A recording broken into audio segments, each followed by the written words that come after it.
इस कार्यक्रम के पुण्यार्जक हैं वंडर सीमेंट, फर्क नजर आएगा। श्री सुशील जैन, श्रीमती सुशीला जैन, मोदी नगर, गाजियाबाद, उत्तर प्रदेश।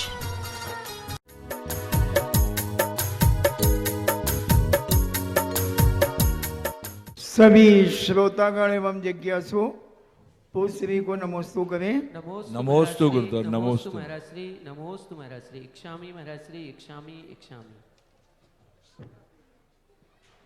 अनिल जैन बंबई से पूछते हैं, पूज्य गुरुदेव के चरणों में हम सब परिवार का बारंबार नमोस्तु।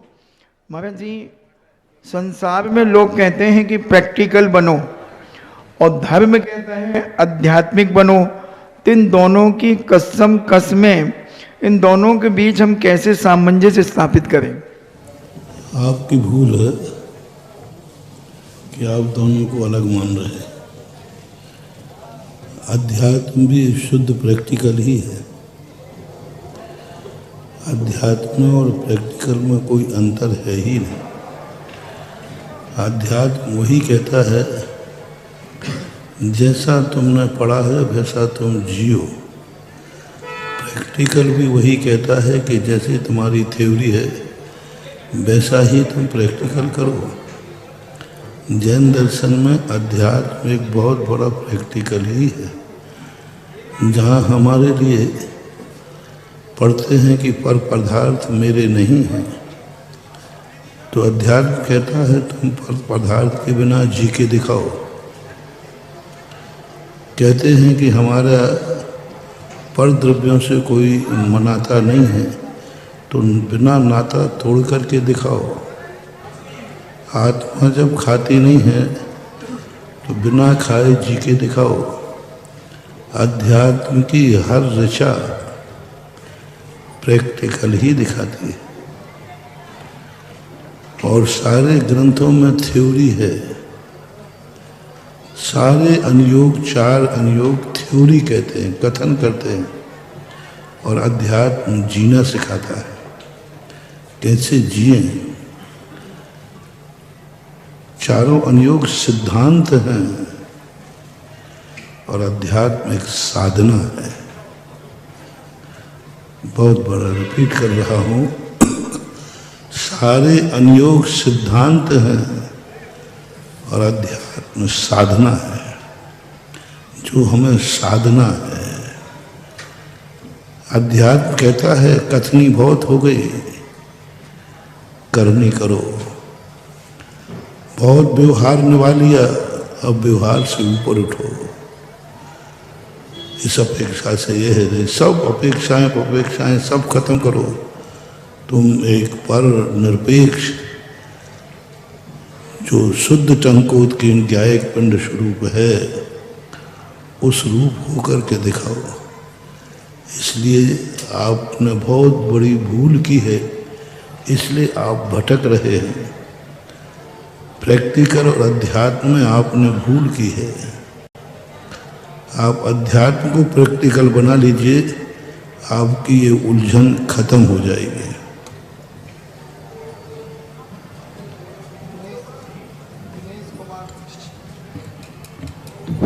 दिनेश कुमार राठौर सिंगोली से पूछते हैं, पूज्य गुरुदेव के चरणों में नमोस्तु।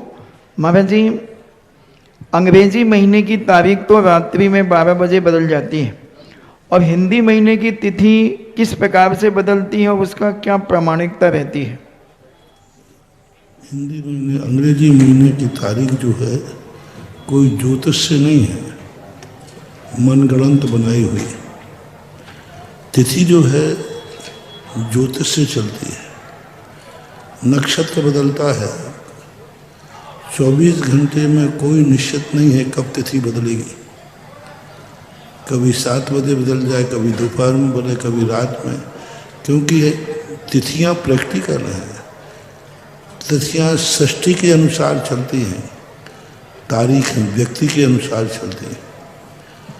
तारीखें हमारी निर्धारित की हुई उपज है, और तिथि कुदरत की दी हुई तिथि है, कुदरत ने दी है।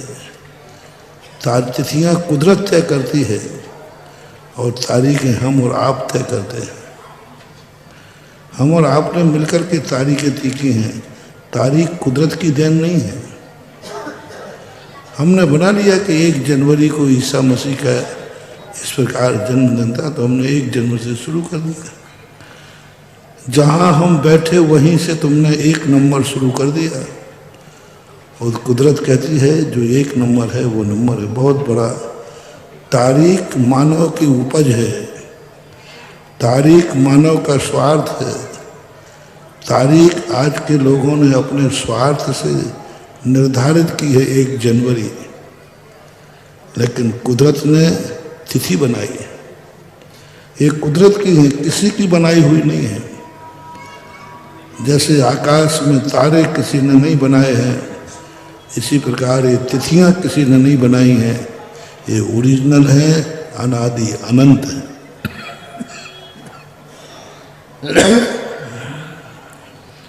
अभिषेक जैन अहमदाबाद से पूछते हैं, पूज्य गुरुदेव के चरणों में हमारे परिवार का नमोस्तु।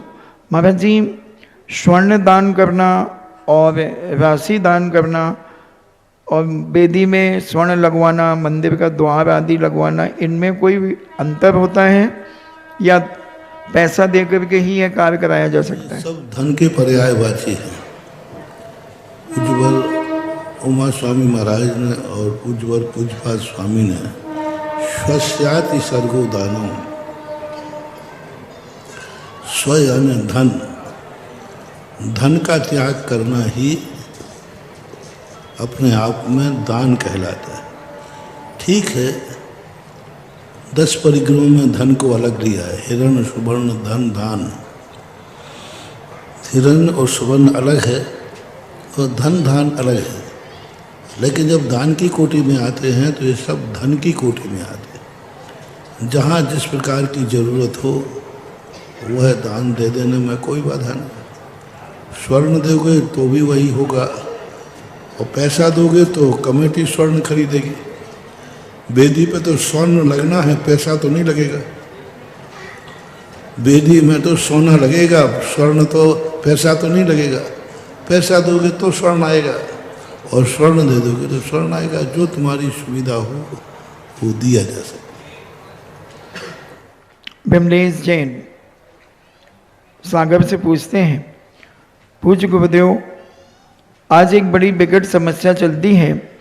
लोग कहते हैं आजकल सबसे बड़ा रोग है क्या कहेंगे लोग। इस डर से बहुत सारे लोग धार्मिक कार्य भी नहीं कर पाते और ग्रस्त जीवन को भी सही ढंग से नहीं चला पाते। इससे कैसे छुटकारा पाया जाए?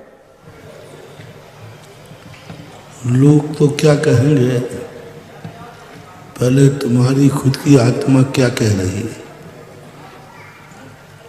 तुम्हारे महाजन क्या कह रहे हैं, तुम्हारे सज्जन पुरुष क्या कह रहे हैं, कौन क्या कहता है। इस पे ये देखना पड़ेगा कहने वाला कौन है। कहने वाला कौन है? कहने वाला तुम्हारा पिता है, कहने वाला तुम्हारा गार्जियन है, कहने वाला तुम्हारा गुरु है,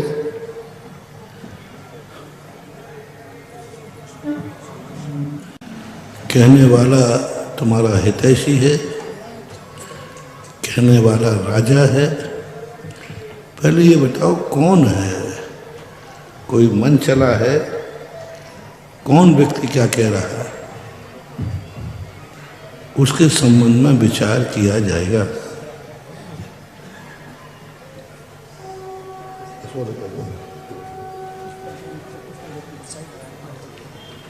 पवन जैन दिल्ली से पूछते हैं, पूज्य गुरुदेव, ज्योतिषाचार आदि कहते हैं कि पितृदोष है, तो हम जैन दर्शन के अनुसार इसका निवारण किस प्रकार से कर सकते हैं?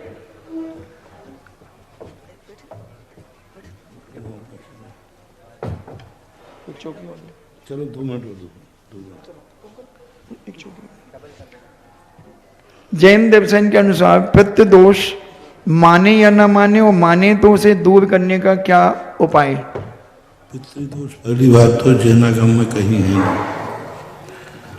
और चर्चा में यदि आता भी है तो यही है कि तुम्हारे पूर्वजों का जो आचरण था वो आचरण तुमने छोड़ दिया है, इसलिए पितृदोष आपको आ जाएगा। इसके निवारण का एक ही तरीका है, यदि साइकोलॉजी फैक्ट है, तुम्हारे पूर्वज तुम्हारे पितृलोग जिस गांव में जिस मंदिर में पूजा करते थे, जिस मंदिर में वो रहते थे, वो पूजा पाठ करते थे, उनके आशीर्वाद से तुम्हारा जन्म दिया था। तुम्हें 45वें दिन तुम्हारी माँ जिस मंदिर में रह गई थी, उस मंदिर में साल भर में एक बार जाकर शांति धारा और विधान करके आ जाओ, सारे जगत के पितृदोष दूर हो जाएंगे। मंदिर, मान लीजिए तुम शहर में पहुंच गए, गांव में यदि वो मंदिर है तो उस मंदिर में जाके साल में एक बार वहाँ शांति धारा विधान करो और वहाँ पर आराधना, क्योंकि उस मूर्ति के सामने तुम्हारे पिताओं ने मस्तक झुकाया है। उस मूर्ति के सामने तुम्हें जन्म देने की कुशलता की याचना की थी। जब तुम गर्भ में आए थे तो माँ ने उसी मूर्ति के सामने याचना की थी, मेरा बेटा स्वस्थ हो। जब तुम 45 दिन के हुए थे, वो उस भगवान के सामने लेकर के दर्शन कराया था, तथा उस मूर्ति उस प्रतिमा को कम से कम साल भर में एक बार जरूर धोख दिया करो, वहाँ जरूर जाना चाहिए। मान लीजिए वो मूर्ति वहाँ से उठ गई है तो वो उठ करके कहाँ गई है, वहाँ चले जाओ। मान लो गांव से मंदिर उठ गया है और किसी न किसी शहर में तो आएगा, तो जहाँ वो चैत्यालय उठ के गया है, साल भर में एक बार वहाँ जाकर के धोख दो, इससे बहुत बड़े लाभ मिलते हैं, पितरों का आशीर्वाद मिलता है। उस मूर्ति से रेज निकलती है, क्योंकि उस मूर्ति ने तुम्हारे लिए पहचान लिया कि ये बालक की माँ मेरे लिए 45वें दिन लाई। वो उस समय ऐसा नहीं है, संस्कार बहुत बड़ी चीज है। पुद्गलवी संस्कार को हम करते हैं। किसी भूमि पर बैठकर अच्छा कार्य करो तो हजारों वर्षों के बाद भी वहाँ अच्छे परिणाम होते हैं। किसी भूमि पर बुरा कार्य हो तो हजारों वर्ष के बाद भी वहाँ बुरे परिणाम होते हैं। ये मत समझना कि तुम्हारे विचारों को मात्र जीव ही पहचानता है। पुद्गल जड़ भी तुम्हारे विचारों को पहचानता है, जड़ भी पहचानता है कि ये कौन है। पाषाण की शिलाएं पहचानती है ये कौन है। यदि तुमने उस समय वहाँ बैठ करके कहीं ध्यान किया है, हजारों वर्षों के बाद जाओगे, वो शिला तुम्हें पहचान जाएगी कि ये वो व्यक्ति है जिस व्यक्ति ने 1000 साल पहले माला फेरी थी, 1000 साल पहले यहाँ पर ही बैठा था। समझने की भाषा अलग अलग है। चेतन अलग ढंग से संस्कार लेता है, पुद्गल अलग ढंग से संस्कार लेता है। जीवाधिकरण, जीव अजीव ये दोनों अधिकरण हैं। अजीब भी अधिकरण है, जैसे तुम जीव पहचान लेता है ना, ऐसे ही अजीब भी पहचान लेता है। संस्कार बनते हैं। हरिवंश पुराण के अंदर और प्रद्युम्न चरित्र के अंदर आया, 16 वर्ष के बाद बालक द्वारिका में आया। प्रद्युम्न अभी पता नहीं है आया कि नहीं, अपने आप माँ के मन में ऐसा भाव आया। रुक्मिणी श्री कृष्ण से कहती है, मुझे लगता है कि मेरा बेटा आ गया, मेरे शरीर में कुछ ऐसी हरकत हो रही है।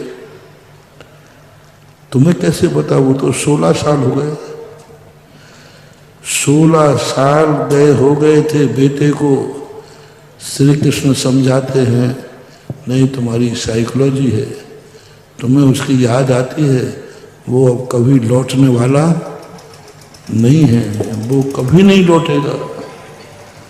मैंने पूरा 3 खंड का चप्पा चप्पा छान लिया, सब चीजें मैंने छान ली, मेरा राज्य में कहीं कोना नहीं बचा। इसलिए हे देवी विकल्प छोड़ो, अब तुम्हारा बालक लौटने वाला नहीं है। रुक्मणी कहती है मुझे तो ऐसा लग रहा है कि मेरा बेटा मेरी नगर में ही है और यहीं कहीं है। अब बोलो, ना तो रुक्मणी को अवध ज्ञान है, न रुक्मणी को मन पर्याय ज्ञान है, और न किसी ने बताया। कैसे लग गया? कैसे कह रही है कि यही है? कोई मानने को तैयार नहीं। लेकिन रुक्मणी कहती है मुझे लग रहा, मेरे शरीर में स्पंदन हो रहा है, मेरे शरीर में लग रहा है कि मेरा बेटा यहीं कहीं है। और बेटा प्रद्युम्न था, आ गया था,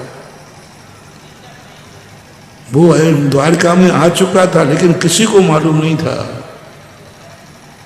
थोड़ी देर के बाद जब प्रकट हुआ तब लोगों ने कहा ये कौन सा ज्ञान है?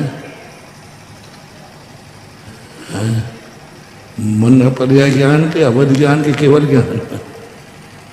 ये कौन सा ज्ञान है? कौन सा निमित्त है? कुछ नहीं महानुभाव, ये माँ की ममता का संस्कार। जय हो। माँ नहीं पहचान पाई बेटे को, माँ की ममता ने पहचान लिया है। माँ से बड़ी होती है माँ की, माँ नहीं पहचान पाई, सामने बैठा था। अब वो तो छोटा सा बालक चला गया था, अब तो 16 साल का हो, सामने बैठा है बालक, माँ नहीं पहचान पा रही है, लेकिन माँ की ममता ने पहचान लिया है। ऐसा ही तुम वो नहीं पहचान पाएगी, लेकिन मूर्ति की ममता, क्योंकि जब तुम 45वें दिन उस मूर्ति के पास माँ लेके गई थी, तब उस मूर्ति की ममता तुम्हें पहचान लेगी कि वही बालक है, आज बड़ा हो गया है। वो मूर्ति में स्पंदन होगा। मूर्ति भगवान किसी को नहीं जानेंगे, वो तो अपने आत्मा में लीन है। रुक्मणी नहीं जान पाएगी, लेकिन वो संस्कार जानेगा। मूर्ति के अंदर जो संस्कार बैठा हुआ है, वो संस्कार पहचान लेगा। ये वही बालक है जिसके पूर्वजों ने हमारे सामने विनती की थी।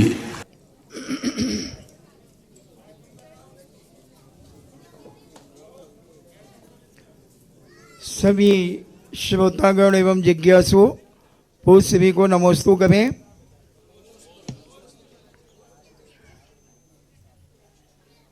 हेटी डी सौजा जो ईसाई धर्म से हैं, मुंबई से पूछती हैं। मैं ईसाई धर्म से हूँ, परंतु 2018 में मैंने खजुराहो में पूज्य आचार्य गुरुवर विद्यासागर जी महाराज के सामने मांस एवं नॉन वेज का आजीवन त्याग किया था। उसका पालन अभी भी कर रहा हूँ, पर कभी कभी उस भोजन को देखकर मन में भाव होता है, ऐसा विचार आ जाता है, तो उसको मन को कैसे काबू में रखें? हानि और लाभ पर विचार करना चाहिए, क्योंकि जो मांसाहार है वो दूसरे के द्वारा बनाया हुआ उसके शरीर को, उसके प्राण लेकर के निकाला जाता है। यदि कोई अपने शरीर के कोई मांस निकाले तो उसको कैसा लगता है?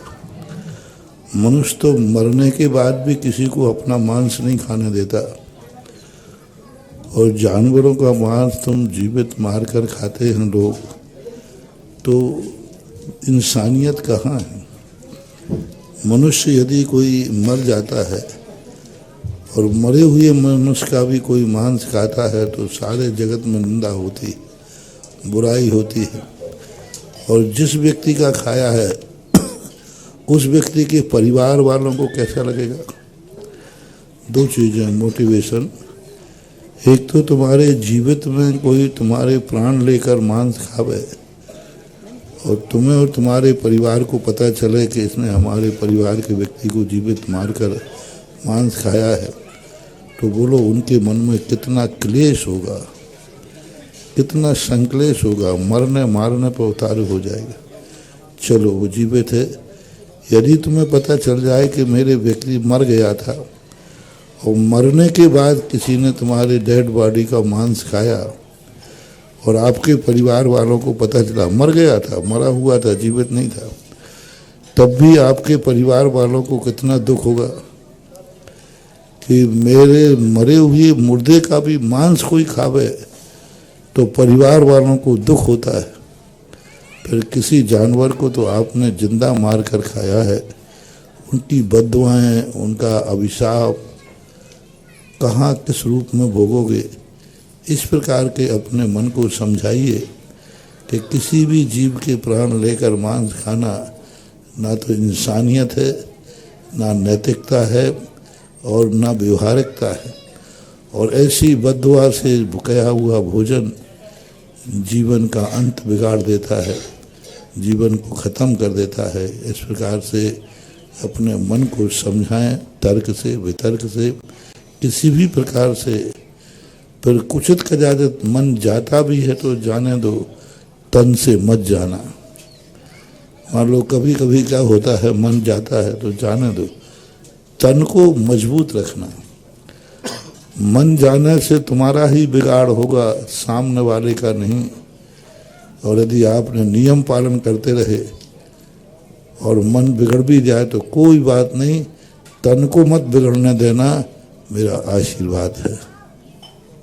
इंजीनियर पंकज पाटनी पूछते हैं, महाराज जी भाद्रव में सुदी में जो चतुर्दशी आती है उसे अनंत चतुर्दशी क्यों कहते हैं? इसकी इतनी महत्वता क्यों दिखाई जाती है? अनंत चतुर्दशी का कोई विशेष एक कथा जरूर अनंत चतुर्दशी की आती है। वो दशलाक्षण पर्व के कारण नहीं, अनंत चतुर्दशी का एक कन्या व्रत करती है और व्रत से वह अपने सारे दुख, अपना निम्न कुल में जन्म आदि लेने से स्वर्ग आदि को प्राप्त होती है। इस कारण से उसका नाम अनंत चतुर्दशी। दशलाक्षण पर्व से मतलब नहीं है, अनंत चतुर्दशी की एक कथा है अलग से। उस कथा में उसने अनंत चतुर्दशी का उपवास करती थी, व्रत रखती थी, इस कारण से वो अनंत चतुर्दशी प्रसिद्ध हो गई। भूमिका जैन 12 से पूछती हैं, पूज्य गुरुदेव के चरणों में बारंबार नमोस्तु। गुरुदेव, हम प्रतिदिन पौधों को पानी देते हैं लेकिन फल मौसम में ही आते हैं, ऐसे ही जीवन में अच्छा फल और अच्छे समय के लिए हमें धैर्य कैसे रखना चाहिए?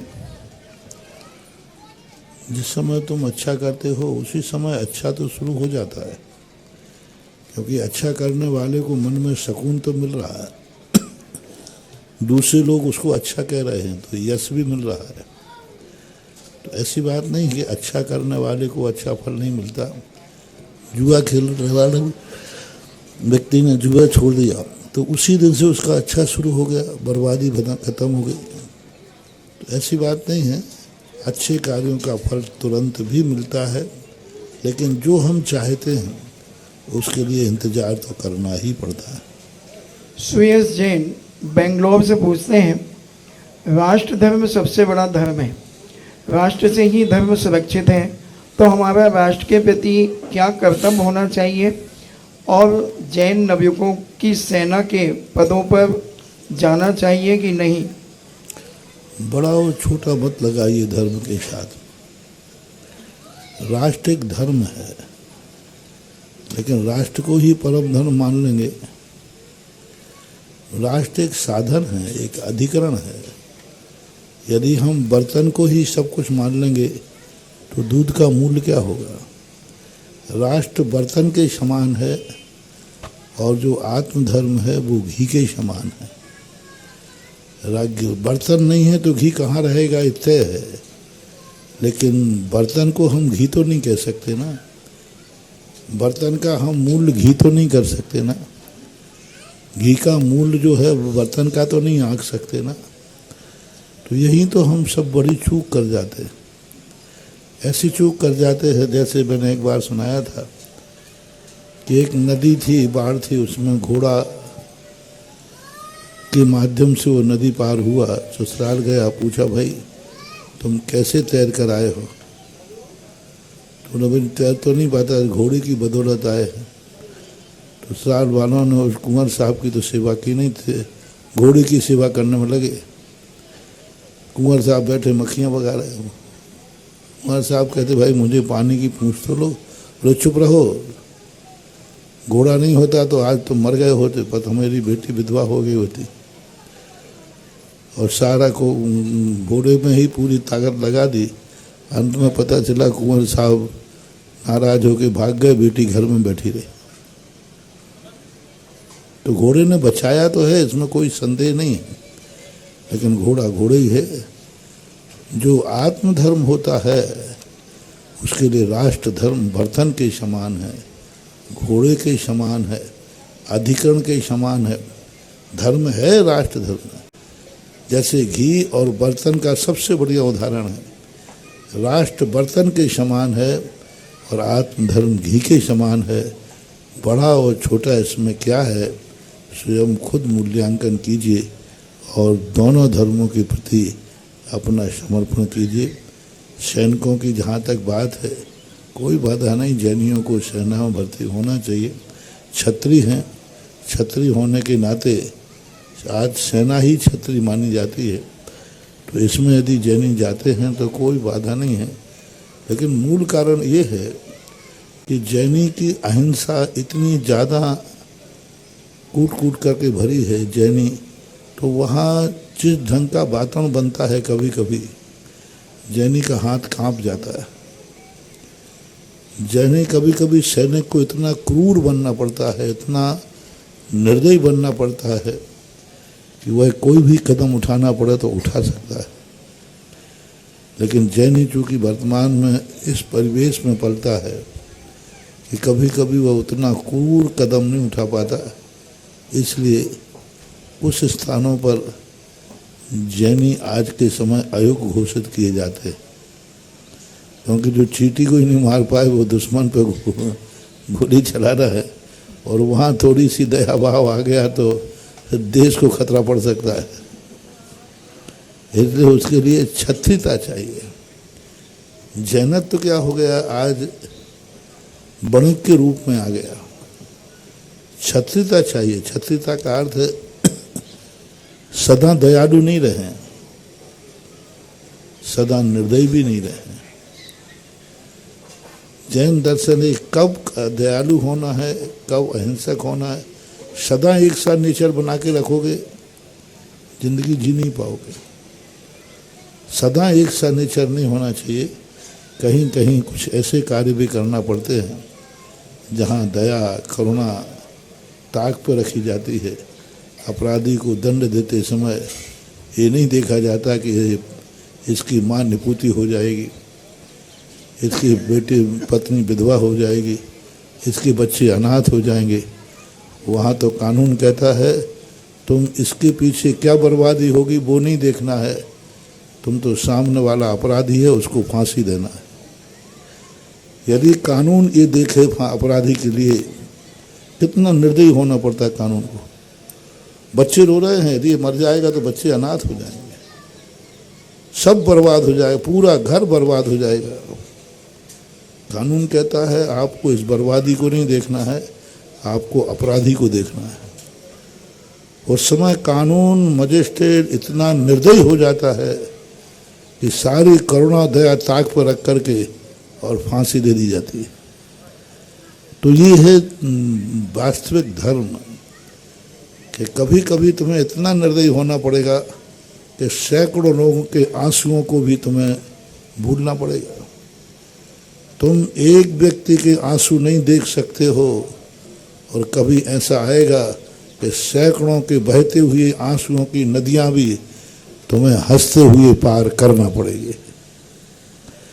एक आंसू नहीं देख सकते जो व्यक्ति। जैन दर्शन कहता है एक आंसू भी तुम किसी का मत देखना, एक आंसू देखते ही तुम रो पड़ोगे, और कभी कभी ऐसा आएगा मौका कि हंसते हंसते आंसुओं की दरिया भी पार करना पड़े तो वह कर जाता है।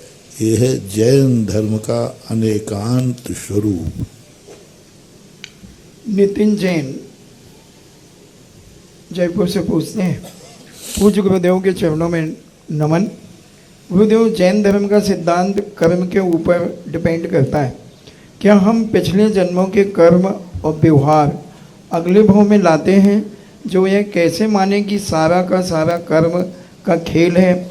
यदि सामने वाला ही हमें दुख दे रहा है तो हम उन दुखों को पूर्व भाव के कर्म मानकर क्यों सहते हैं? ऐसा करेंगे तो कर्म कभी समाप्त नहीं होंगे। तुम मत सहन करो तो क्या करना चाहते हो? उसने तुम्हें गाली दी, तुम उसको दे दो, वो फिर तुम्हें देगा। कहीं ना कहीं तो एंड करना पड़ेगा ना। यदि वो नहीं करेंगे, उसने हमें मारा, हमने उसको मार दिया, उसने फिर मारा, तो इस प्रकार की चलती रहेगी तो फिर कहीं ना कहीं तो कुछ सोचना पड़ेगा। क्योंकि क्रोध का काट क्रोध नहीं हो सकता, मान का काट मान नहीं हो सकता, पाप का कार्य पाप नहीं होता, पाप को पाप से नहीं काटा जा सकता, पाप को पाप से नहीं काटा जा सकता। पाप करने पर हम कहें कि डबल पाप करेंगे तो पाप हो जाएगा। ये जुआरी लोग क्या करते हैं, जुआ से जो है बोले इस बार हार गए अगली बार जीत जाएंगे, तो क्या होता है? जुआरी सिस्टम है ना। आप लोगों का माइंड पूरा जुआरी सिस्टम है कि क्रोध का जवाब क्रोध से रहने पर हम जीत जाएंगे। वर्णी जी थे एक, गणेश प्रसाद वर्णी, उनके पास गिरनार यात्रा करने जी जाना था, तो उनको 10 रुपया चाहिए था उस समय, और उनके पास 5 रुपया था। तो उन्होंने कहा कि क्या करें, अब कोई उपाय तो है नहीं। तो सामने वो रस्सी ऐसी घुमाते ना, उसमें लकड़ी बंधा देते हैं, फंस गई तो दूने मिलेंगे। तो वर्णी जी ने 1 रुपया फंसा दिया, तो वो एक और चला गया। वर्णी जी कहते अब 4 बचे, फिर तुरंत वहाँ से भागे, कम से कम 4 बजे भागो यहाँ से। तो कई बार क्या होता है दूने के चक्कर में जो है वो भी चला जाता है। तो संसार का सोच जुआरी के समान होता है। जुआरी हमेशा ये देखता है कि जिससे मैं गया हूँ कल उसी से जीत जाऊँगा, और पता चलता है कि डाउन होता जाता है। यही तो हुआ धर्मराज युधिष्ठिर के साथ में। हर पारी में धर्मराज ये सोचते थे मैं अगली बार पांसे फेंकूंगा, जो गया है वो सब वापस आ जाएगा, और पता चला कि जो होता गया सब चला गया, अंत में वनवासी हो गए। पाप का काट कभी पाप से हो ही नहीं सकता। जुआ का काट जुआ से कभी नहीं हो सकता। आज तक जिंदगी में कोई भी जुआरी जिंदगी भर सुखी नहीं रह पाया। आज तक कोई भी डाकू जिंदगी भर सुखी नहीं रह पाया। आज तक कोई अत्याचारी गुंडा कितने भी बड़े हुए हों, इनका अंत कभी अच्छा नहीं हुआ। कितने भी बड़े बड़े डाकू हुए, अत्याचारी हुए, खूंखार हुए, ये जिंदगी भर कभी सुखी नहीं रह पाए। उनके बाल बच्चों ने हमेशा दुखी उठाया है। हमने बड़े बड़े लोगों को देखा, उनके परिवार के लोगों की स्थिति देखी, बहुत निकृष्ट होती है। इसलिए पाप का काट पाप से नहीं, अधर्म का काट अधर्म से नहीं। जब भी उसका समाधान होगा धर्म से ही होगा, शांति से ही होगा, और कर्म के संबंध में हमें सोचना ही पड़ेगा। ऑनलाइन जिज्ञासाओं के बाद यहाँ उपस्थित सभी श्रोताओं की ओर से Jinvani channel, Adinath channel, YouTube channel और पुण्योदय चैनल के माध्यम से देखने वाले सभी श्रोताओं की ओर से पूज्य गुरुवर के चरणों में कोटसा नमोस्तु, कोटसा नमोस्तु, कोटसा नमोस्तु, इक्षामि इक्षामि इक्षामि। प्रथम जिज्ञासा के रूप में यहाँ उपस्थित मोहिनी जैन ब्या पाली अपनी जिज्ञासा रखें। माइक दे दो।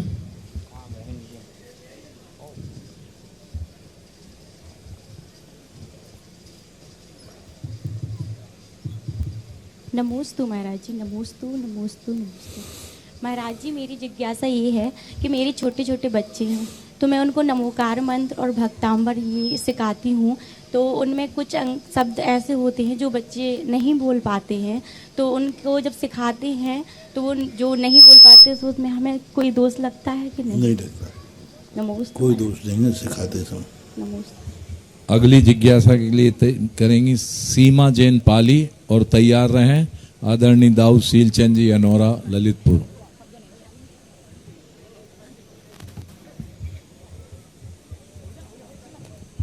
मम हृदय सम्राट गुरुवर के चरणों में समस्त पाली समाज की और मेरे परिवार जन की बारंबार नमोस्तु नमोस्तु नमोस्तु।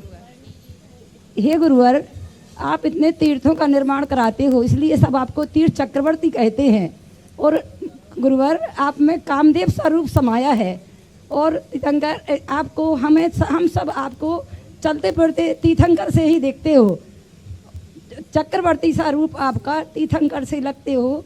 कामदेव हम कहते आपको, हमको भगवान देखते हो। हे भगवान, हमारा क्वेश्चन ये है कि जब आप अपनी माँ के गर्भ में आए होगे तो आपकी माँ को कौन से सपने आए थे? उन्होंने आपसे कभी तो बोला होगा, प्लीज आप बताइए गुरुवर। ना अतीत की स्मृति, ना अनागत की अपेक्षा। वर्तमान में मैं इतने स्वप्न देख रहा हूँ, अतीत के स्वप्नों का क्या करूँगा? वर्तमान के स्वप्नों में इतना आनंद है, इतना आनंद है कि देखो, वर्तमान के स्वप्नों को देखने से आज हम दुबई का स्वप्न देख रहे हैं। जय हो। कल जहाजपुर का देख रहे थे, परसों देवगढ़ का देख रहे थे। ये जिनके अतीत के स्वप्नों को, उन निद्रा के स्वप्नों को वही लोग याद रखते हैं जिनके जीते जी स्वप्नों में कोई दम नहीं होती है। क्योंकि स्वप्नों का इंतजार, हमने स्वप्न में ऐसा देखा था, हे भगवान वो कब पूरा होगा। यही लगा। तो आप लोग बोलते हो ना कि हमारे स्वप्न कब पूरे होंगे। हमारे स्वप्न इतने अच्छे हैं, इतने अच्छे हैं, हर स्वप्न हमारा पूरा होता है।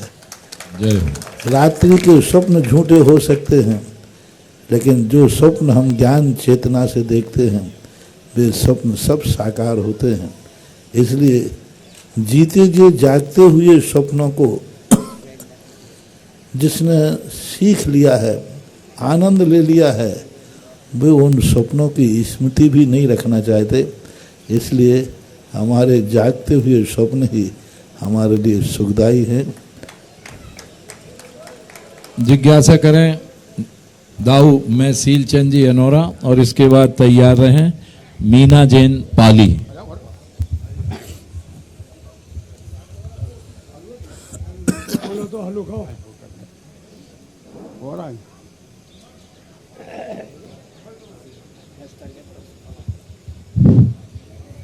मेरे गुरुवर जगत पूज तीर्थ चक्रवर्ती जिन शासन के से श्रवण शिरोमणि राज संघ निराप्रगाचार्य मुनि प्रगाचार्य श्री सुधा सागर महाराज को कोटि कोटि सा नमोस्तु नमोस्तु नमोस्तु। निरापद महाराज को नमोस्तु नमोस्तु। वर्णी जी को इच्छामि, सभी अलग को इच्छामि। गुरुवर, हमारी जिज्ञासा है कि ललितपुर वालों को बहुत सा टाइम मिला था आगवानी के लिए, असुर वालों को बहुत सा टाइम मिला था, लेकिन कल धोर्रा वालों को तो 1 घंटे का भी टाइम नहीं मिला।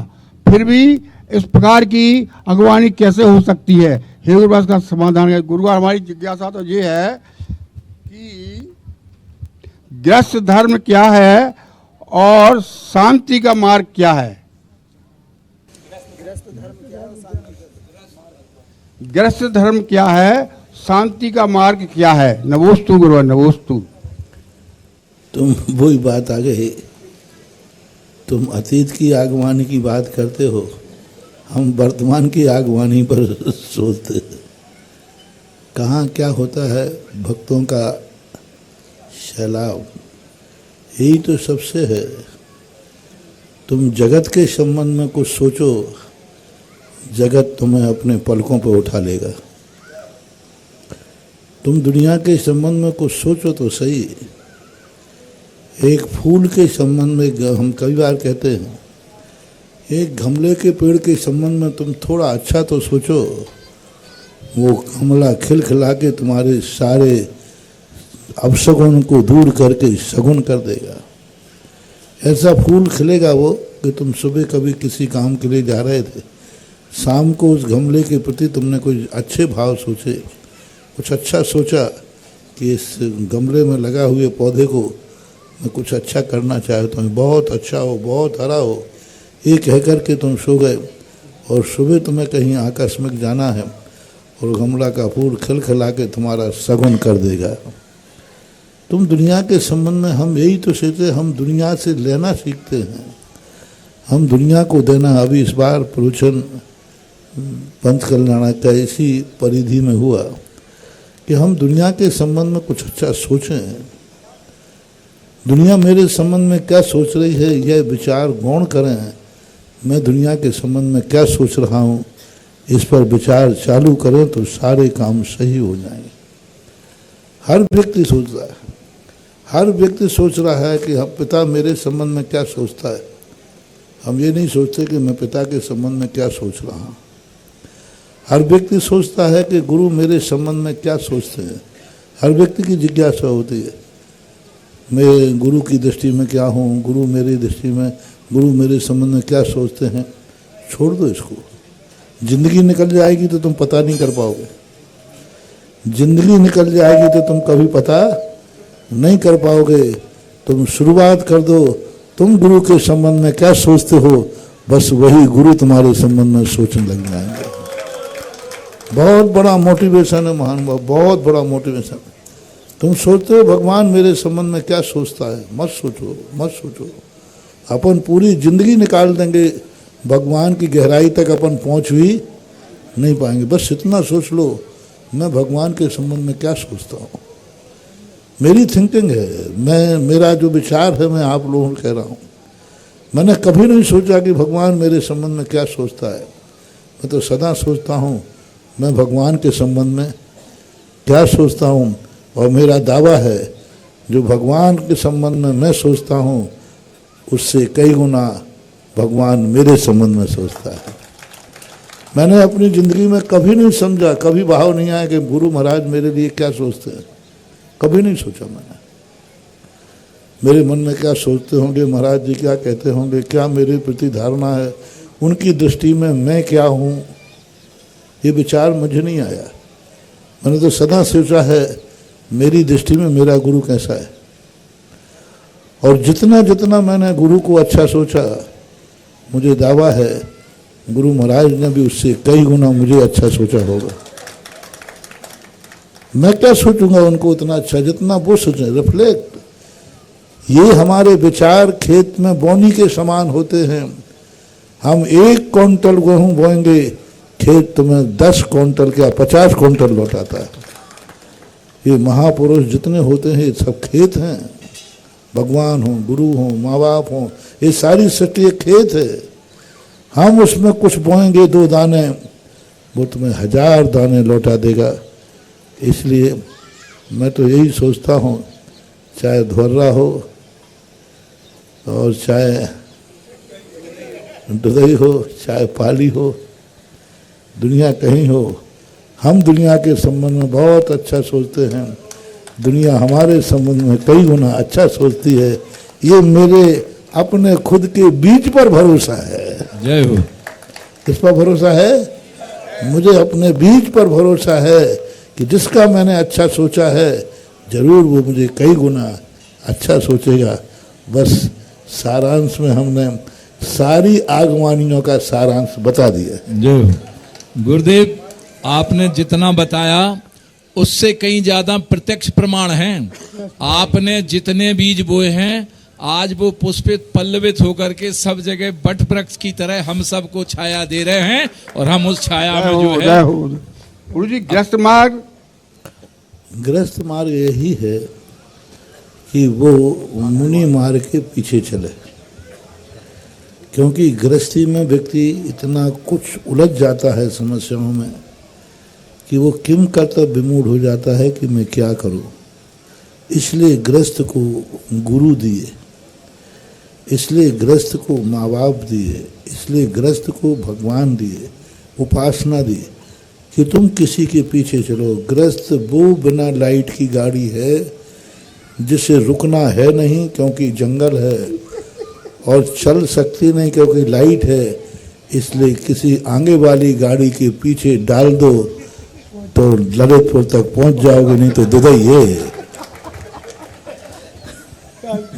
जिज्ञासा के शांति का मार्ग, महाराज शांति का मार्ग। गृहस्थ के आगे, गृहस्थ की गाड़ी में लाइट नहीं, और वो जंगल में है, रुक सकता नहीं है।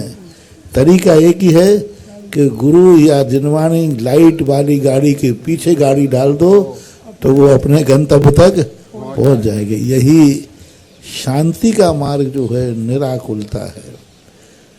जितना ज़्यादा, और मैंने कहा ना, आकुलता जब होती है जब हम किसी के संबंध में बुरा सोचते हैं, तो सोचते हैं अब वो मेरे संबंध में क्या सोच रहा होगा।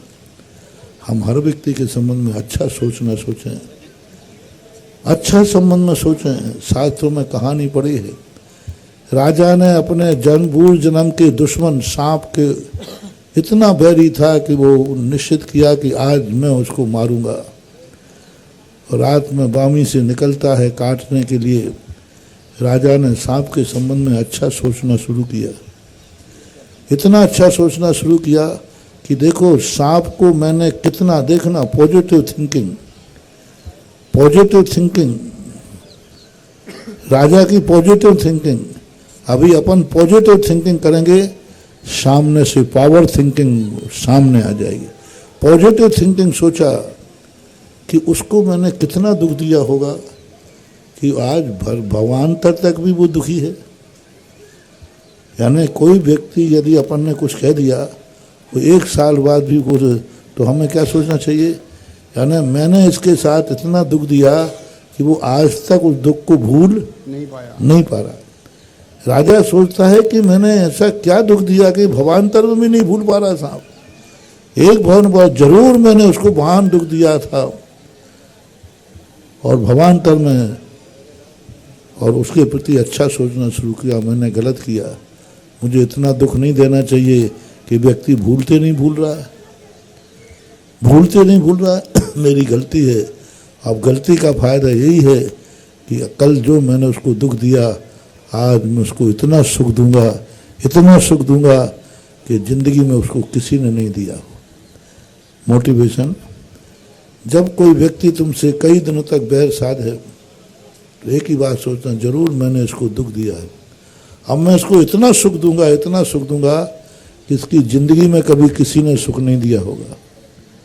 तो सांप, राजा सोचता है मैं इसको इतना सुख दूंगा, कभी आज तक सांप को फूल नहीं बिछाए किसी ने, मैं फूल बिछाऊंगा। सांप को कटोरे में दूध भर भर के इसको नहीं खिलाया, मिश्री डाल के मैं खिलाऊंगा। सांप का आज तक किसी ने स्वागत नहीं किया, मैं कहूँगा जो सुख वो जिंदगी में कभी नहीं पा पाया वो सुख मैं दूंगा। पॉजिटिव थिंकिंग शुरू की। उधर सांप अपने क्रोध के वशीभूत होकर निकला और जब देखता है कि मुझे फूल, मुझे दूध के कटोरे, राजा हाथ जोड़ के कहा, हे नागराज क्षमा करो, मैंने तुम्हें इतना दुख दिया कि आज तक तुम दुखी हो। लो, मैं खुश हूँ कि आप मुझे काट कर अपना बदला लेकर कम से कम दुख को भूल जाओ जो मैंने दिया है। मुझे दुख दे करके तुम दुख भूलते हो, ज्ञानी कहता है, तुम मुझे दुखी करके दुख भूलते हो तो मुझे दुखी होना स्वीकार है।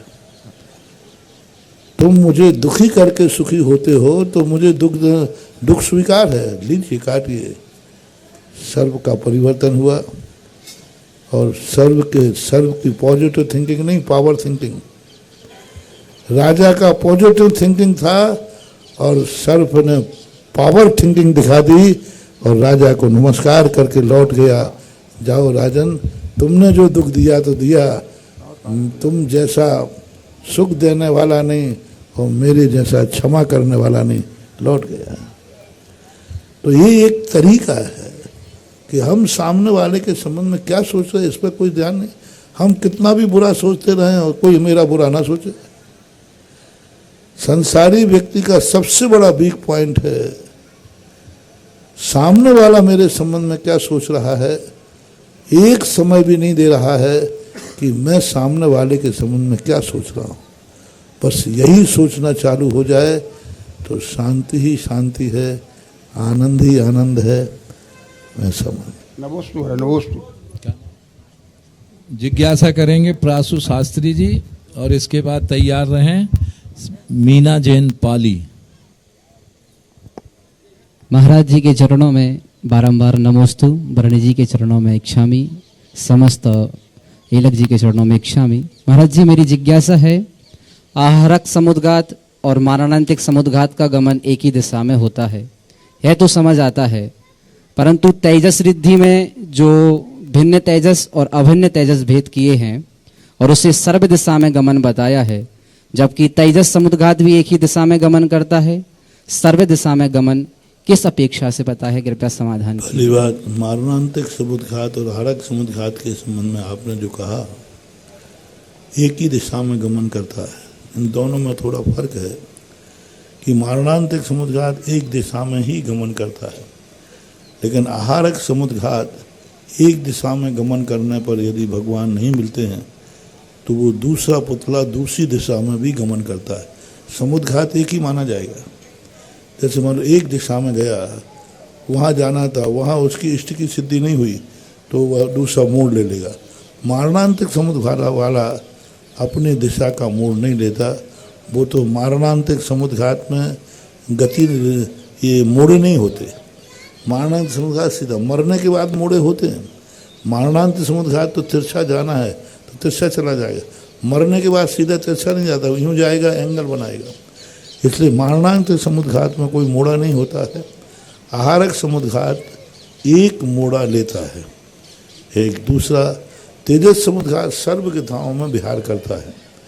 जब वो निकलता है तब एक दिशा में निकलता है, लेकिन जब वह 12 योजन के स्थान को जलाता है तो पूरे 12 योजन में घूमता है। वो यहाँ से एक दिशा में जाएगा और जहाँ जिस स्थान को लक्ष्य कर गया उस स्थान में पूरे स्थान को घूमता है और पूरे स्थान को टच करता है, तभी वह 12 योजन की द्वारका को क्षण मात्र में जला देता है, 12 योजन की नगरी को क्षण मात्र में जला देता है, क्योंकि उसका स्पर्श है।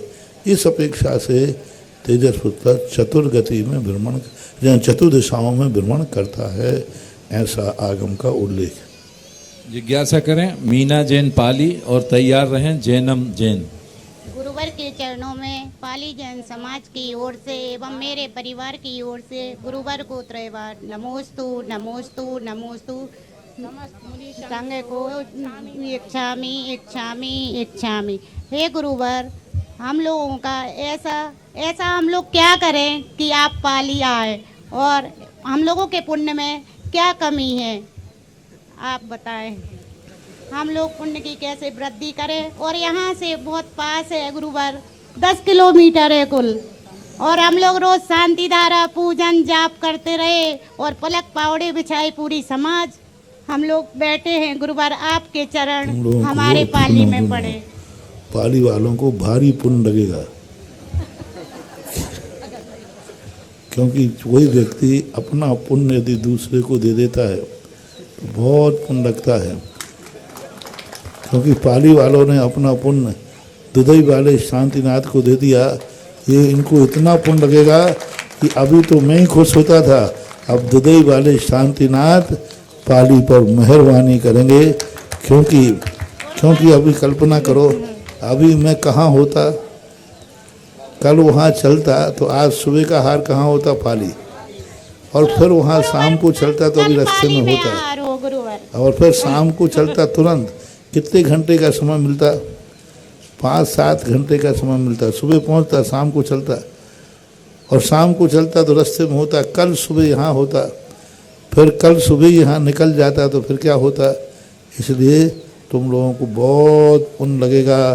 शांतिनाथ भगवान कहेंगे धन्य है पाली वालों, अपने त्याग करके और महाराज को हमें 2 दिन का समय दिला दिया। तो पाली वाले खुश रहें, उनको दो समय नहीं मिल पाया, लेकिन उनके बाप को 2 दिन का समय मिल गया, क्योंकि सबसे निकट दुबई के कौन सा है बड़ी समाज? पाली के इष्ट देव हैं। पाली को पूरी ताकत लगाना है, पाली वालों को पूरी ताकत लगा करके हर समाज को मैं एक एक क्षेत्र सौंप रहा हूँ। अभी धुर्रा वालों को मैं शांतोदय की निकटता होने से कहा, अब पाली वालों से मेरा कहना है, आपके पास मंदिर तो बन ही रहा है, लेकिन ये तीर्थ है। मंदिर और तीर्थ में बहुत अंतर होता है। तीर्थ को कभी मत छोड़ना, तीर्थ को इष्ट मानना। इष्ट देव तीर्थ पहले और बाद में सब कार्य हैं। तीर्थ को कभी ये मत कहना कि नहीं अभी तो ठीक है, पाली वाले एक ही बहाना बना रहा है, हम आए थे मंदिर बन रहा, अभी हम कछु नहीं कर सकते।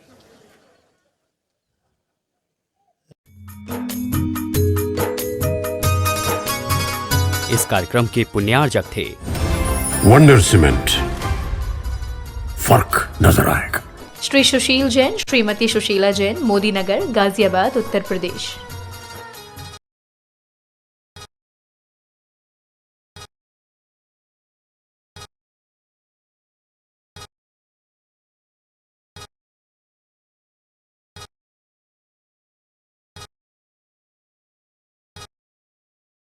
का धाम है, अहिंसोदय तीर्थ सोनागिर गुरु आशीष का परिणाम है। हम सबको मिलकर अपने भाग्य को जगाना है, गुरु कर तीर्थ महान बने, ऐसा शुभ भाव बनाना है। जी हाँ, परम पूज्य मुनि श्री 108 दुर्लभ सागर जी महाराज